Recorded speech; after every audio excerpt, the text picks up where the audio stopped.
This is Claudia Patino with Volume Up by the Tease. Clearly, I'm not your usual host, but I am so excited to guest host a few episodes for a very special reason. First, I would love to introduce myself. I am a proud Latina born and raised in Texas with a deep passion for all things beauty. Since graduating from Ogle School this past year, I have planned on being an independent stylist and growing my craft. However, I believe it's important to never stop learning. I dove headfirst into a chain salon to learn about cutting hair, working on my speed, and to receive real world experience in the beauty industry. Now I work independently, focusing on wedding hair and makeup. While in school, I competed in the North American TrendVision Awards, where I proudly became a finalist. This experience changed my entire life and my perspective on the beauty industry. I realized how powerful it is to take the leap and compete. This is why I am so excited to announce the Shape Your World Student Competition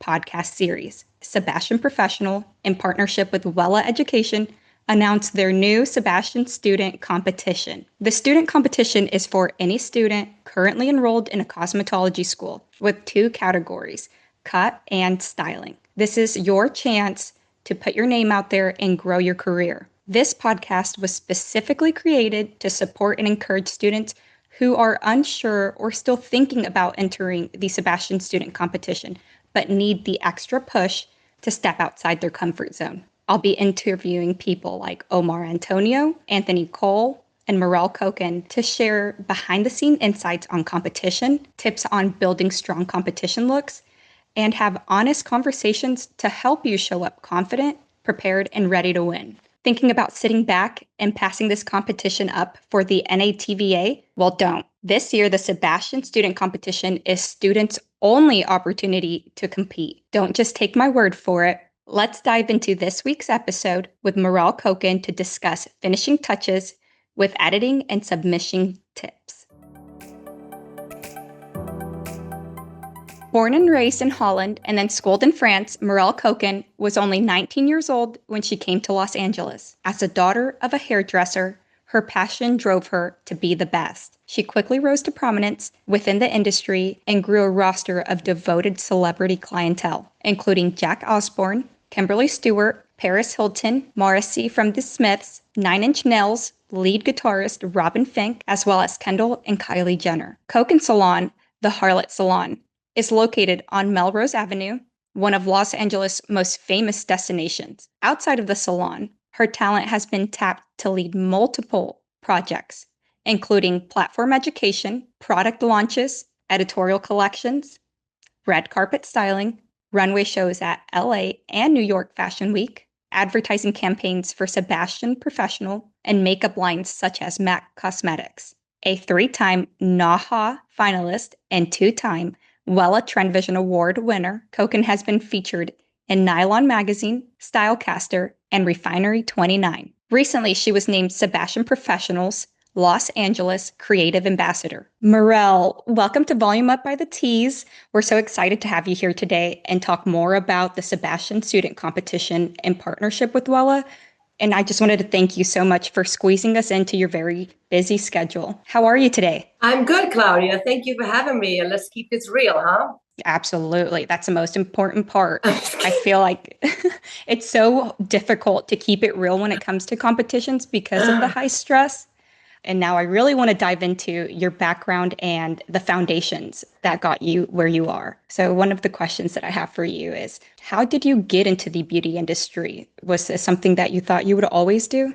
That's actually the only thing I knew since I was born. You know, my mom is a hairdresser and owned a couple of salons, so that's all I kind of knew as a young person on. So I never knew anything different. So it's kind of like I grew up in it, and it was like, you know, if you grew up in it and you get fed with a spoon with it, so it's like kind of know, right? I mean, my mom just said, do something what you're really good in. And I couldn't see anything else that I was really good in besides giving someone a good shampoo at that moment. You know, like I'm happy now that I am, was born within the hair industry, but when I was growing up in it, it wasn't, it's just a hard work. And your mom was not like, she was never home because she was always working. That's so important because sometimes beauty industry can sound like a job to so many people, especially growing up in it the way you did. What is one way that you realize that hair could be more than a job? It could be art or storytelling. Such a good question. So working behind the chairs from such a young age on, it becomes like a job, right? And also it's not always a fun job because you stand on your feet all day long and you listen to people's talking the whole, and not like everybody. So it felt like a job. I think later on in my career, it felt more like a passion because I felt like I was doing something I was really good at. And also I can understand, especially working with Sebastian, I can understand the storytelling of hair, like what it meant, not just for client behind the chair, but like for photo shoot, campaign work. There's so much more to like just cutting hair or just blow drying or styling hair, but like what does it do to a storytelling in a campaign, or what does it do to, collections, yearly collection? What does it do to like fit with the brand? And it's just so cool. I love that. I think it's really important because hair is so multidimensional, like you said. Mm-hmm. It's really about finding your style. Now, for you, what does finding your style look like? Finding my style, when I think that comes through the years of like, if we're talking about hair, right? Finding your style, like finding your niche, like what are you good in, right? So that takes a long time, Claudia. It doesn't just because like like every year you excite yourself about something else in this career. And it's almost like these building blocks of like, not only about like your skills building blocks, but also you building blocks of like who you become within the industry and what you like. And it's all like an add-on. And then you might be, like the things I was excited about years ago, I'm still excited about, but there's so many more things as layers on top of that. So it takes years to really define yourself, who you are as an artist. That is so important to hear. I feel like as students, we're always so pressured to find exactly what you're going to do. No, it's too early on. You too early on. It takes a long time. And also, you want to be authentic to yourself, right? Yeah. As students, you look at your next door person who looks cool, and you're like, I want to be just as cool as that person. But like really, like you are your own person. Like I'm sure you're even way cooler. And think that sometimes these lines get so blurred because everybody wants to look alike. And it takes courage to be who you are by yourself. And it takes courage to believe in yourself. And it takes courage to be brave and step forward. Yes, I really needed to hear that. I know that you're a mentor not only for the Sebastian Professional team, but also in your salon. And I really wanted to ask you, when did you open your salon and what encouraged you to do so? Well, I never wanted to open a salon. It was more pure about like I needed to breathe. I didn't felt like the salons I was working in, I didn't feel like they were my kind of genre of hairdressers, especially because I was doing so much work with the company and traveling so much and presenting and I would come back to the salon and I was like, God, it just doesn't feel the same excitement, doesn't feel the same energy. And I wanted that professionalism. I wanted that cool edge that we had.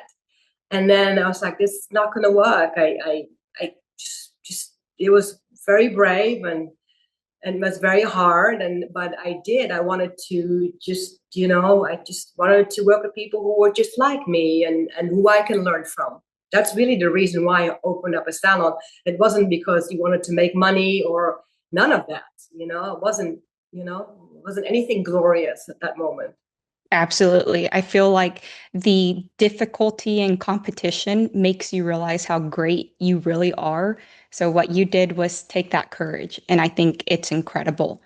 When it comes to competitions, what's something that makes you excited about them for the student? Um, what makes me excited for them in the competition? Well, selfishly, I want to be part of their journey, because it takes me back when I did it, and I kind of want to kind of like I can guide them and push them, but also give them the safety net of like, I got you, don't worry about it. I'm not going to let you fall. I think it's more about like being part of their journey, and also I love it. I just get me so much excitement out of it. I think you're perfect for it because a lot of us need that tough love and that extra shove. And you have the perfect personality to show you better toughen up and do this. So I Yes, love right. Yeah, that. Tough love there. definitely. So early in your career, when you were a student, what's a piece of advice or something that you did not know that you wish someone had told you? There's no shortcut to success. Like you really have to fight and also believe in yourself, and you have to keep getting up, and you might, like I always tell everyone that I'm so thankful that I failed so many times, and I'm so thankful for the people who weren't really trusting me or didn't think I was just not good enough, because I kept fighting and I kept getting up and not just showing them that I could do, but also, believed in myself. That is such great advice. I think for any student listening, that's exactly what they needed to hear. I know that mentorship is essential, specifically in relation to competition. And I would love some personal encouragement from you Yeah. for anyone that's still holding back. Because I know how competitions are a big deal, but Mm-hmm. often they bring up and they surface feelings or fear of Mm-hmm. judgment. So I know a lot of students fear judgment, making it difficult to take pride in their effort. So, how do you recommend pushing past the fear for the students that are competing? I believe and I know that if you're excited about your work, it will push through your fears. Let's say if you practice your craft, right? And you practice and you practice and you get so good at it, doesn't matter what anyone says. You're excited about your work and you will get this done. So the fear also comes from not knowing. I love that. So it's pretty clear this competition is for any student that believes in Sure, themselves and the absolutely. practice, Absolutely. Anyone can do it. Anyone can do it. but not everyone is willing to put in that work. Right. But also that, but if you have so much fear for something, it holds you back, right? Think about like, Mhm. I know I have to go do something next month. I'm like, oh my God, I don't want to do it. I'm fear that I'm not going to be good enough. And that's like, it doesn't matter what stage in life you are. We all have it. I love that. I feel like when you're mentoring students in the competitive or high pressure situation, what's the most important lesson that you teach them? Trust yourself, because you're good enough. Because Yes, everybody is different, and that's, I can give that to my students, like, trust yourself. Just because you're at this level right now doesn't mean that you're not good enough. You're enough and you're good enough. You just have to practice your craft and don't be afraid. I love that because there's only up from here, right? Yeah, 100%. How do you guide students to balance experimenting and being creative risk takers with strategy to make sure that they stay true to the brand or the competition identity? It's a good question. I think that staying focused in your work, right? For example, like if I make a Pinterest board and I have all these great ideas and I narrowed it down to all these looks that I want to do, I make sure that the work, what I narrow it down to or what I want, is the work that's going to be presented. Because sometimes when it goes in between, you make up your mind, you keep shifting what you want, you get insecure, you talk to other hairdressers, they give you ideas. It's very important that you stay true to who you are, what your craft is, what you want to do, and just like, you got to stay focused. That's really what I want to say. Yes, I think that's important is to stay focused on what you're preparing to present here. I see that there's a lot of fear for failure, like we were talking about. People are so afraid to fail, particularly in competitions. How do you recommend that students build resilience? Well, about disappointment is failure, like, like maybe that's the generation right now. It's like they're so afraid to fail, but I think it's a good thing I failed so many times. I thank God I did, because I kept getting up, and it wasn't not easy when I failed, because you you fall so hard, like you want so much for yourself, and you, as a creative person, you're very emotional, so everything comes out in your work, and then if it's not good enough, and also you have to understand competition is one thing in this. It's only one small thing is competition. Just because you're not going to win this competition doesn't mean that you're a failure. It just didn't get picked. Who cares, right? Also, in this competition world, thank God, I always say, thank God you didn't win, because it makes you keep fighting for the next time. It makes you keep fighting for the next time. So I always say, like, failure is a really good thing. It might not feel good at the moment, but it builds resilience and it builds strength. Absolutely.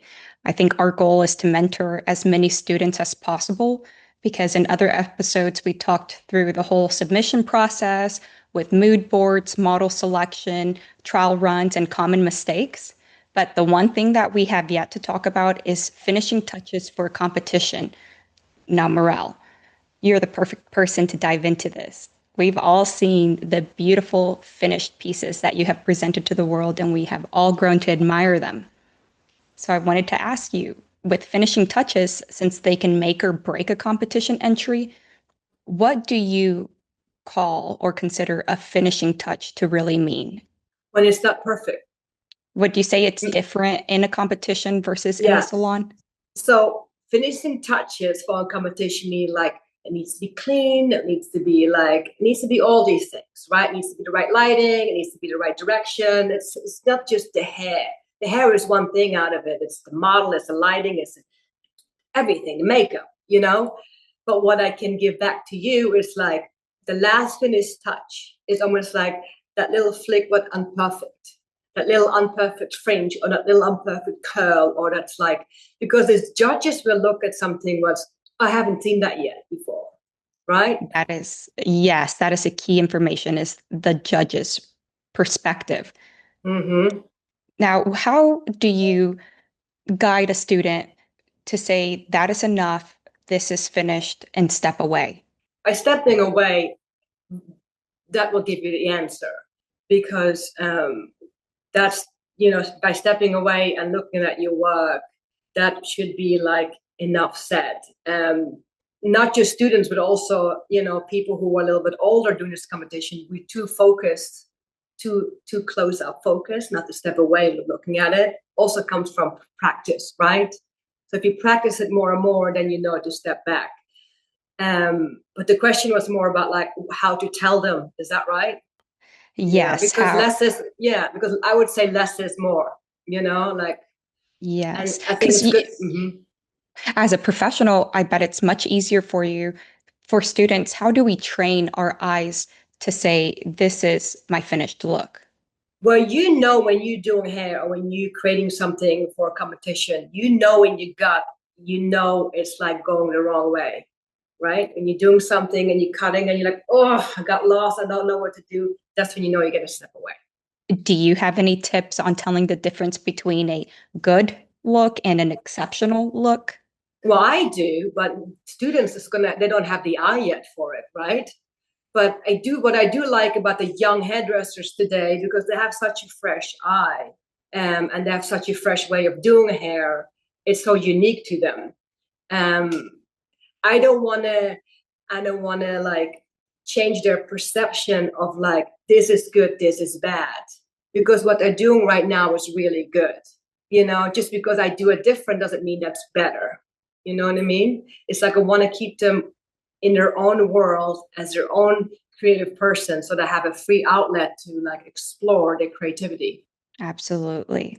I think that from your judge perspective, you share a lot of insight on the opposite side from the student. So I think it's really important to share those things. Is there something that you ultimately look for when evaluating a completion or a competition entry? Yeah, I definitely, so if it's an overall look from like as an entry, I look at like, I look at like, does it look clean? Is the lighting good? Is the model good? I mean, I look at everything, not just the hair. It needs to be the overall mood, right? Just because, you do the best haircut, but is the model good? Is the photographer good? Is the lighting good? Like all these little things. And it doesn't really have to cost money. You just have to make sure that you, as a hairdresser or as a student, make sure that that picture is just perfect when you enter it. I look at something fresh and new. I look at someone who's fearless and who's bold in their work and who doesn't let go. Like someone who's just unleashes their creativity. Absolutely. Not afraid to let it all out. No, Put of it all course on the not. table. Yeah, no. Like you have to just let it go. Let your creativity flow. It's great. Absolutely. I think the creativity involved would be essential in this. How do you balance pushing creativity with maintaining a polished, cohesive look? But that comes through a lot of training. You know, the more you train on the looks, the more it becomes polished because you keep looking at the same look. You know, you keep looking at it, you keep doing it, and it just gets better and better. Yes, because making sure that the final look is perfect is critical, along with the social content that you capture along the way. And I feel like these competitions are the great opportunity to show off your true artistry, not just through your submission. And I think that most stylists and students love your social channels. And I'd love to pick your brain on the social content that you share Sure. too. So, how important would you say it is when supporting the competition entry? How do you decide what parts of the process are worth capturing, posting, and promoting? I think the whole works, you know, the works behind it. It's not just a finished look because no one really cares about it, but how did you get there? Right? Like you doing it actually. Just bring the camera down the sides and just doing the hair and like creating the haircuts or the styles, whatever you want. Not just the finished looks. Absolutely. But I want to see you working it, you know, your authentic self. How many times do you think that somebody should practice their look? Oh God, it's like you can't put a number on it. You practice as much as you like the calm breaks, you know, you practice as much as you're sick of it. And then you have to pick it up again and do it again. You can't practice enough.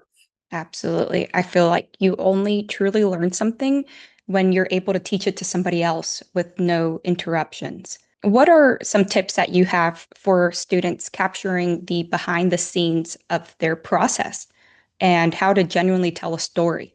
I think everybody wants to get to know the person, not just their hands and what they're doing, but like talk about it, what they're doing, where they come from, like what is their hardship, like really connecting with the audience, and maybe see what works for them. Everybody has a different social media platform, what they do, what works for them.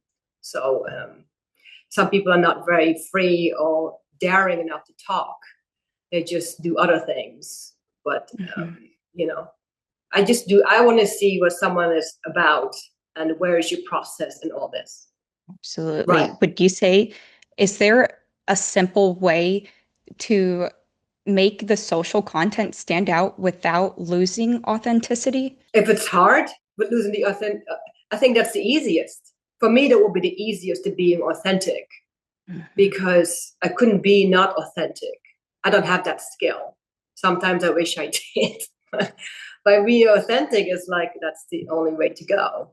Some people are afraid to be authentic. I know. You are very brave. You're very brave and daring. So how do you decide what to post? Well, I post when I see someone very cute and have good hair, you know, and I feel like I could put my stamp on it, you know, because I can't post everything. But I do like have my own niche of my work. And I kind of like stick with the genre of that kind of stuff. So if I find a good model and I can, you know, I can create my, you know, I can create something with that, and I can, yeah, I do it. You know, I don't think about it. And also, I'm like, I get to an age, I'm like, fuck it, I don't care if you don't like it. You know, you don't like it. You kind of have to be like that. Just don't put your social media on and just waiting to be liked or waiting for like, am I good enough? You know, just do it. Absolutely. So how can students use their social platforms to stand out in the competition? Well, again, I think it's the same answer. I think a couple of questions before is like just be your authentic self. There are some students, all they showcase is what they wear. or what tools they use, right? Or what the inspirations are. And then you have some artists, students who showcase the work that they do before. Like everybody has their own journey. So it's hard to tell like what I would do. I just think that what I would like to see is someone's work and someone's working on that same model or creative outlet, whatever that may be. But it's a good question, though. I love your response. I think it's very genuine too.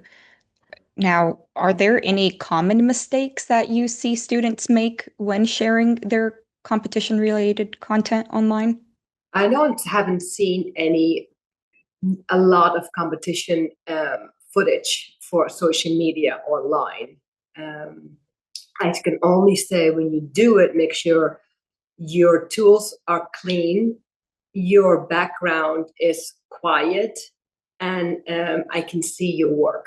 Meaning that if you put your camera down there, I want to make sure that you position it right with the good lighting. I can see what you're actually doing. I mean, most people, a lot of people forget about that. But also they're young, so. Yes, I feel like the final piece of the puzzle before submitting for a competition, like the Sebastian student competition, is the editing basics. Mm-hmm. Because most students are not hiring a professional photographer or an editor for their shots. So what's some insights around making these submissions the best they can be? Okay, so what I would do then, right? I will make sure you get a good model, right? I make sure that you have your inspiration board or whatever that may be, that you know exactly what you're doing, right? When you pick a good model, make sure the hair texture this model has can really support your creativity, right? It can really support the look that you want to do on her or him or them. Make sure that, shooting the model, you can do it yourself, and that's totally fine. You can do it with a phone as well. You don't need to have the camera for it. The background needs to be, it needs to be, I would just need like a nice gray background or a printed background, whatever you want to do. I can't really tell you, but I would just, less is better. Okay, that's it. And that has to do with hair. That has to do with makeup. It has to do with what they wear. It doesn't have to be all that. It doesn't have to be overproduced. Just keep it simple. I love that. Keep the focus on what you're presenting. Mm-hmm. So how do you ensure that the edits enhance the work rather than distract from it? Keep it simple. Don't overdo it. And don't keep touching it. Just keep taking pictures and see how it works, and let her move her head a little bit and see, it might take a while to take that one good picture, especially if it's not a professional photographer. But that's why I said if you have a model who can move a little bit better, then, you want to have a model what can move. You want to have a model what has some kind of modeling experience. That's going to help you. I agree. Now, are there any specific tools or techniques that you recommend for the beginners who want to prepare a professional quality image? Lighting is good. You can buy some good lighting, LED lighting online, where it's not that expensive.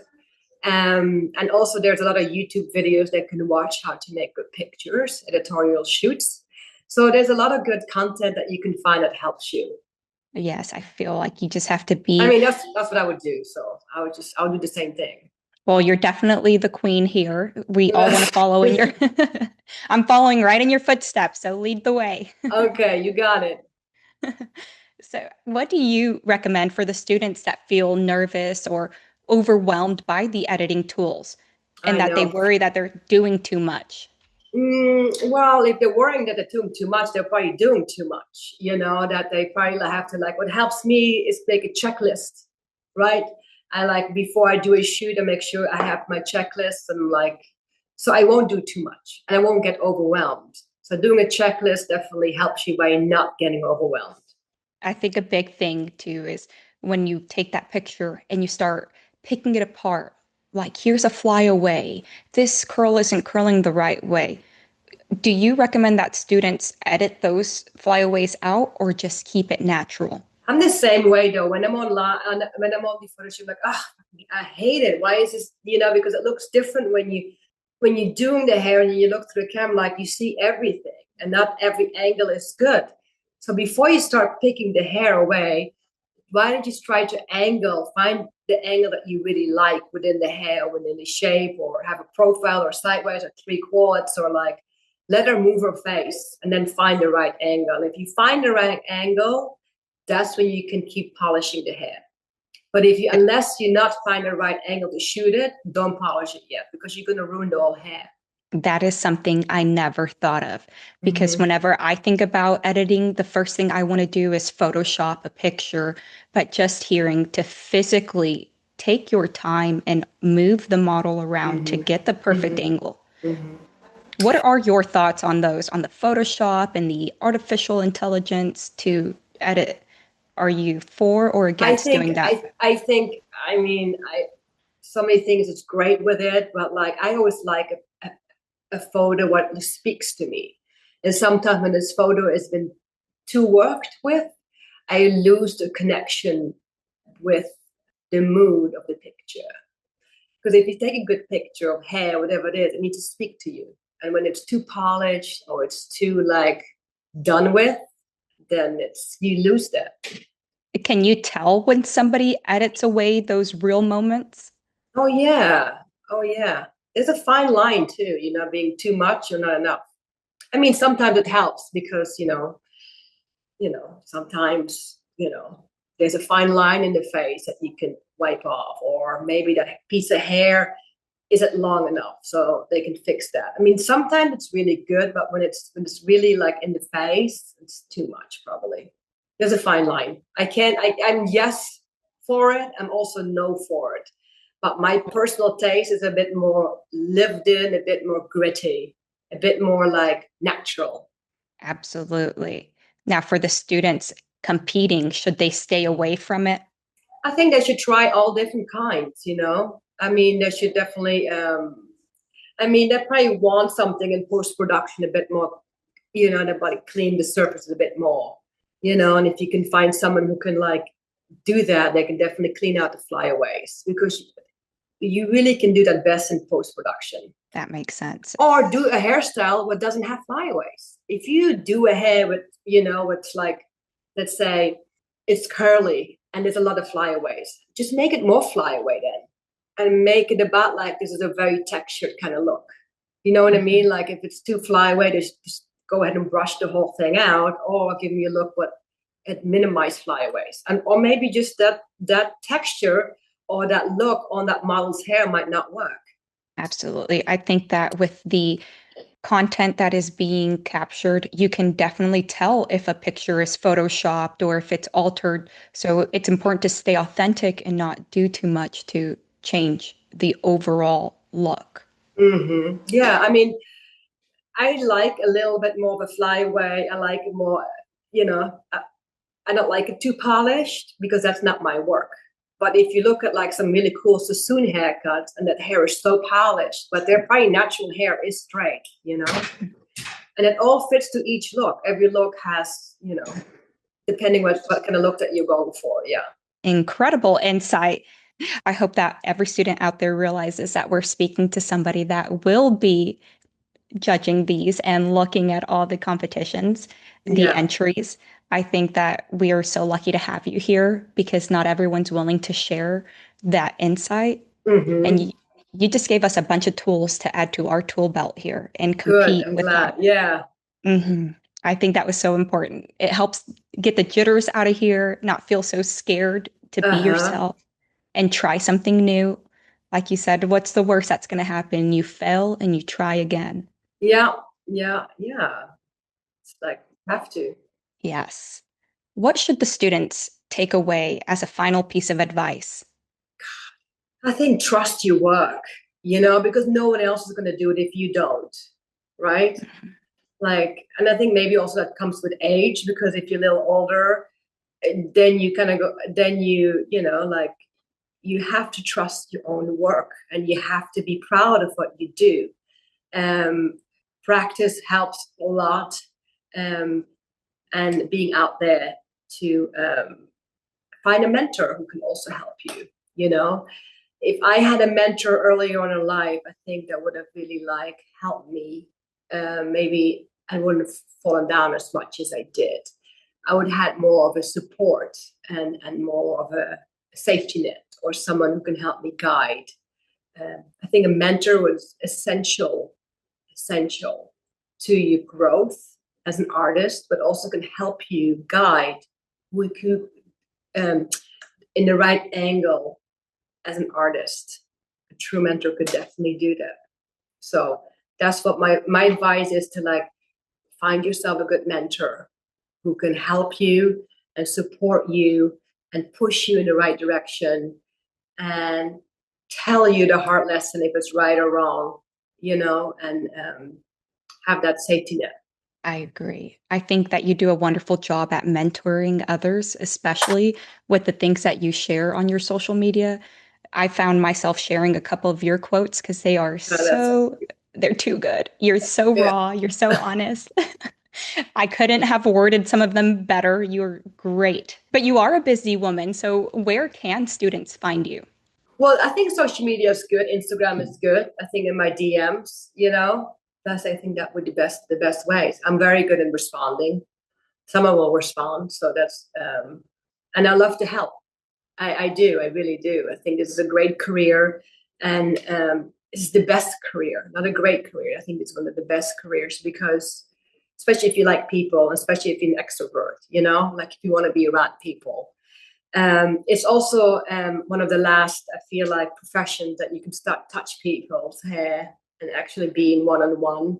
And also, this is not going to be taken away by AI neither. So this is a long-lasting career, and there's so many channels in this career that you can go to.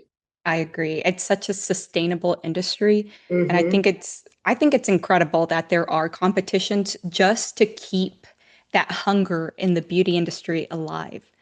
I think it's a phenomenal thing that Sebastian Hair Professionals with Wella have created the safe space to get dirty, get gritty, and compete. Yeah, and also not only that, but it's like, if you know, competition work can also put your name right on the map, right? If you win or if you become a finalist, it's like it's nice to have your name being called out or being remembered. It's cool. I mean, it's so cool. Yes, recognition is something that all humans naturally crave. Yeah, and then you want to do more and more and more. It's like I feel like competition like this will definitely kick you in the ass. I mean, it will definitely like push you forward and like, you know, tell you kind of like, yes, you can do that. You see, look how amazing you are. It feels so good.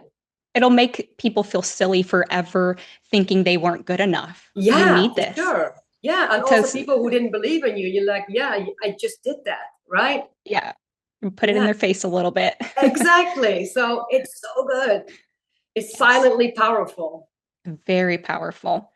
So, for this competition, how can the students get involved with the Sebastian student competition? And when's the final deadline? That's a good question. I'm excited about this. February 16th, it's open, and it closes April 17th. That is That's plenty of it's time. coming up. It's coming up. I'm Yes, it excited. is. Are you going to enter? I'm so excited for the students that are going to be able to participate. I wish I could participate, but I graduated. But this makes me want to go back and compete in as many competitions as possible. I only had the luxury of doing one before, but they don't have that one this year.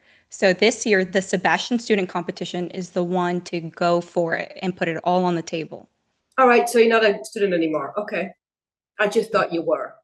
My bad. That's okay. I feel like I will be a student for the rest of my life because it's the only way to get better in this industry. You got it right. I wanted to make sure to take the time and do something that we do with every single one of our guests on Volume Up by the Teas, which is the Teas Quick Takes. We're going to just rapid fire. So I really want you to say what comes to the top of your head, okay? Okay, go for it. Okay, let's see. The first one to kick it off is if you could instantly master one skill, what would it be? It doesn't have to be hair related. I always wanted to build my own, whatever that is. I love building stuff. So if I could build my own house, I would. It's so manly of me, but that's what, because since I own a few salons, I feel like everything that broke, I had to call someone. So I feel like if I would have mastered a skill, I'm like fixing everything. I love that response. I feel like as women, sometimes we have to man up, and that's a perfect example of a way to do so. Yeah. Okay, so the next question I want to ask you, what's your current go-to song or album?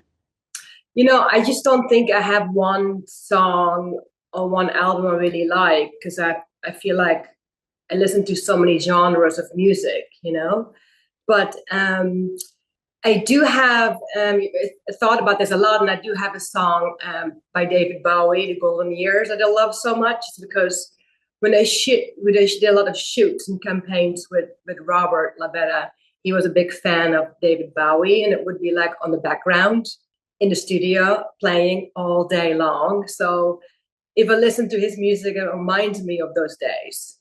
But if I really think about the artists I really appreciate and respect as who they are in this world, I feel like I love Lady Gaga, but I even like more is Taylor Swift. Not because I'm such a girly pop at all. I appreciate who she is, and that makes me want to listen to her music. Because I think she's such a girl boss. She writes her own music. She just like does it all, and she keeps herself really relevant. That is such a good range. I feel like when you really love music, you can't say one genre is better than the other because you just like them all. Okay, that was a really good answer. Okay, here's another question. Okay. Let's see. What is your favorite haircut trend that you're secretly obsessed with right now? Part of me says like fuck trends, because I feel like if they're trendy, they're already like so yesterday, because everybody else is the same thing. But I am very much like, if I see a trend, I'm like, let's just break that one down and make it my own, because it's an inspiration, right? What I'm doing a lot today, obviously what I'm good in, is razor cutting. And I love a good shag. I love a good razor cut. And I love that lived-in texture. And I think that kind of like, I love that the most, because it's like authentically, it tailors to every head texture. I love that. I think that's so unique because there's so many trends everywhere. And the only way to set a new trend is to break it and make it your own. Yeah, for sure. Okay, here's the final quick take. You ready? Yeah. What's something that made you smile today? I have a daughter. Her name is Alex, and Alex calls me daddy.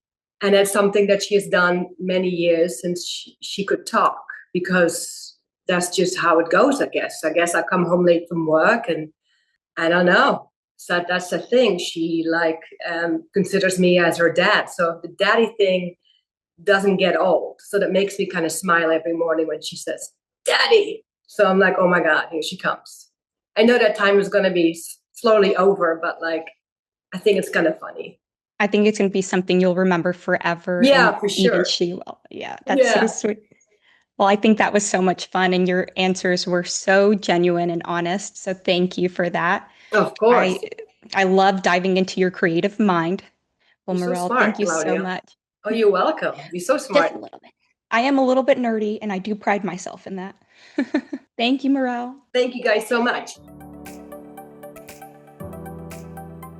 Thank you so much for joining us for today's episode of Shape Your World Student Competition podcast series on Volume Up by the Tees. If you're a student, this is your sign. Sign up today and enter the Sebastian Student Competition. Entries run through April 17th and winners are announced May 1st. You don't want to miss it, and this is your only chance this year. Follow at Wella Education on Instagram or head to wella.com/competitions to learn more about how to enter. Make sure you use hashtag Wella Education, hashtag Shape Your World, hashtag Sebastian Professional as you're creating your looks. Be sure to hit subscribe, rate, and review, and follow us on Instagram, Facebook, Twitter, YouTube, and TikTok at Read the Tees. Feel free to send in questions to volumeup@thetees.com.